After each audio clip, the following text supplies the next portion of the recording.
ये गांव वाले लोग ना ऐसे ही होते हैं, गांव से पैसे लेकर आ गई है और पता नहीं किस किस के पैसे ले रखे होंगे इसने और यहाँ आके छुप गई है। मैं तो कहती हूँ इसे जॉब से निकाल दो, वरना इसके चक्कर में रोज पुलिस आएगी हमारे ऑफिस में।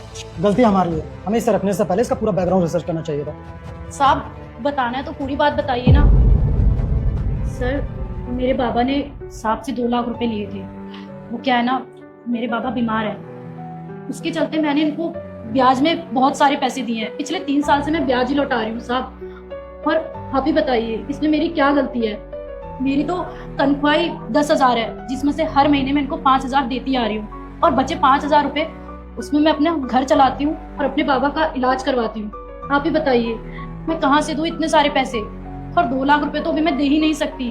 और मुझे पता है ये सब इसलिए कर रहे हैं ताकि मैं इनके पैसे ना लौटा पाऊँ और जो हमारे गाँव की जमीन है ये हथिया ले। और आप क्या कह रही थी मैम साहब, आप कह रही थी कि हम लोग पैसे लेके भाग जाते हैं। ऐसा कुछ नहीं है मैम साहब, हमारी मजबूरी होती है, हमें ना ऐसे काम करना पड़ता है ताकि ऐसे लोग हमारा फायदा ना उठा पाए, हमारा घर बर्बाद ना करे। आपको पता है साहब, इससे पहले मैं जहाँ काम करने जाती थी ना, ये वहां पे भी आ जाते थे मुझसे पैसे मांगने, और वो लोग मुझे ये कह के निकाल देते थे कि तुमने ऐसे इंसान से पैसे लिए हैं जो पुलिस वाला है। अगर कल को हमारे ऊपर बात आ गई तो हम क्या करेंगे साहब, मैं क्या करूं। इसलिए मैं गांव छोड़कर शहर आ गई।